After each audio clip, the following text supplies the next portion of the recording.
नमस्कार, ये आकाशवाणी शिमला है। अब आप पूनम शर्मा से प्रादेशिक समाचार सुनिए।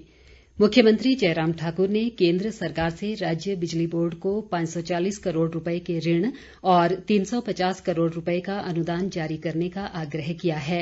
मुख्यमंत्री ने आज देश के विभिन्न राज्यों के ऊर्जा मंत्रियों के सम्मेलन को वीडियो कॉन्फ्रेंसिंग के माध्यम से संबोधित करते हुए कहा कि मार्च और अप्रैल महीने की देनदारियों को पूरा करने के लिए बोर्ड को ऋण की तुरंत जरूरत है।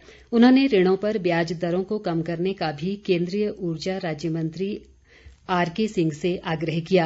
मुख्यमंत्री ने कहा कि कोरोना महामारी के दौरान हुए लॉकडाउन से प्रभावित औद्योगिक इकाइयों, आर्थिक प्रतिष्ठानों, होटल और रेस्तरां को राज्य सरकार ने 47 करोड़ रुपए की राहत दी है। उन्होंने कहा कि लॉकडाउन के कारण बिजली की मांग में लगभग 45% की कमी आई, जिससे राज्य बिजली बोर्ड को करीब 319 करोड़ रुपए का नुकसान हुआ। केन्द्रीय ऊर्जा राज्य मंत्री आरके सिंह ने इस मौके पर कहा कि कोरोना महामारी के कारण ऊर्जा क्षेत्र को हुई क्षति से उबारने के लिए प्रभावी और नए कदम उठाए जा रहे हैं। उन्होंने प्रदेश सरकार को आश्वासन दिया कि उनकी मांगों पर सहानुभूतिपूर्वक विचार किया जाएगा। इस बीच प्रदेश बिजली बोर्ड ने राज्य की जनता से मुख्यमंत्री रोशनी योजना का लाभ उठाने का आग्रह किया है। बोर्ड के एक प्रवक्ता ने शिमला में कहा कि राज्य सरकार की इस महत्वाकांक्षी योजना में गरीब परिवारों को बिजली का कनेक्शन प्रदान करना आसान और सस्ता बनाया गया है।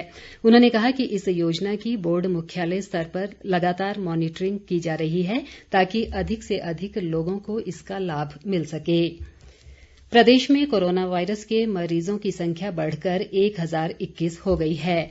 आज प्रदेश में अभी तक 7 कोरोना पॉजिटिव मामलों की पुष्टि हुई है। इनमें से 3 मामले हमीरपुर, 2 चंबा और मंडी व सोलन से एक एक मामला सामने आया है। प्रदेश में इस समय 344 कोरोना मरीजों का विभिन्न अस्पतालों में इलाज चल रहा है, जबकि 654 मरीज कोरोना से स्वस्थ हो चुके हैं। आज प्रदेश में 1563 लोगों का कोरोना टेस्ट किया गया, जिनमें से 1126 की रिपोर्ट आना बाकी है। प्रदेश में आज 20 लोग कोरोना को मात देकर स्वस्थ हुए हैं। राज्य में अभी तक 85,116 लोगों का कोरोना टेस्ट किया जा चुका है और 19,115 लोग कोरोना महामारी के लिए अभी भी सक्रिय निगरानी में हैं। वन मंत्री गोविंद ठाकुर ने कहा है कि वन संपदा हमारे प्रदेश की अमूल्य परिसंपत्ति है और वनों का संरक्षण हर हाल में सुनिश्चित बनाया जाएगा। वन मंत्री आज मनाली से वीडियो कॉन्फ्रेंसिंग के माध्यम से वन मंडल नाहन और राजगढ़ के अधिकारियों के साथ बातचीत कर रहे थे। उन्होंने अधिकारियों को निर्देश दिए कि वे अपने अपने वन परिक्षेत्रों में लगातार निगरानी बनाए रखें और वनों को नुकसान होने की किसी भी प्रकार की आशंका पर तुरंत कार्रवाई करें। उन्होंने कहा कि कुछ परिक्षेत्रों में वन माफिया की सक्रियता की शिकायतें आई हैं और ऐसे तत्वों के साथ सख्ती से निपटा जाएगा। वन मंत्री ने ये भी कहा कि सीमावर्ती और संवेदनशील वन परिक्षेत्रों में वन रक्षकों को प्राथमिकता के आधार पर हथियार उपलब्ध करवाए जाएंगे। उन्होंने वन माफिया को चेतावनी दी कि वन काटना अपराध है और इसे कतई सहन नहीं किया जाएगा। शिक्षा मंत्री सुरेश भारद्वाज ने कहा है कि अनलॉक की स्थिति में हमें कोरोना संक्रमण के संकट को देखते हुए सभी निर्देशों का कड़ाई से पालन करना होगा। सुरेश भारद्वाज आज न्यू शिमला में नेशनल डेवलपमेंट सोसाइटी द्वारा कोरोना योद्धाओं को सम्मानित करने के लिए आयोजित एक कार्यक्रम में बोल रहे थे।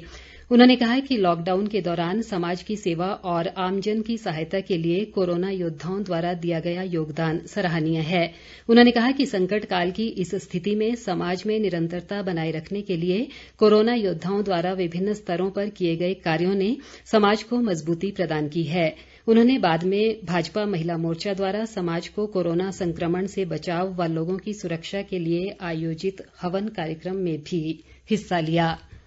झंडुता विधानसभा क्षेत्र से विधायक जेआर कटवाल ने आज 45 करोड़ रुपए की लागत से बनाए जा रहे 330 मीटर लंबे बबखाल पुल के निर्माण कार्य का निरीक्षण किया।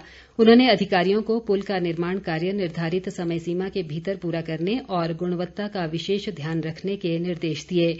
उन्होंने कहा कि इस पुल के बन जाने से झंडुता से कीरतपुर की दूरी 60 किलोमीटर कम हो जाएगी। शिमला के उपायुक्त अमित कश्यप ने सुगम केन्द्रों में विभिन्न गतिविधियों के लिए मानक संचालन प्रक्रियाओं का सख्ती से पालन करने के निर्देश दिए हैं।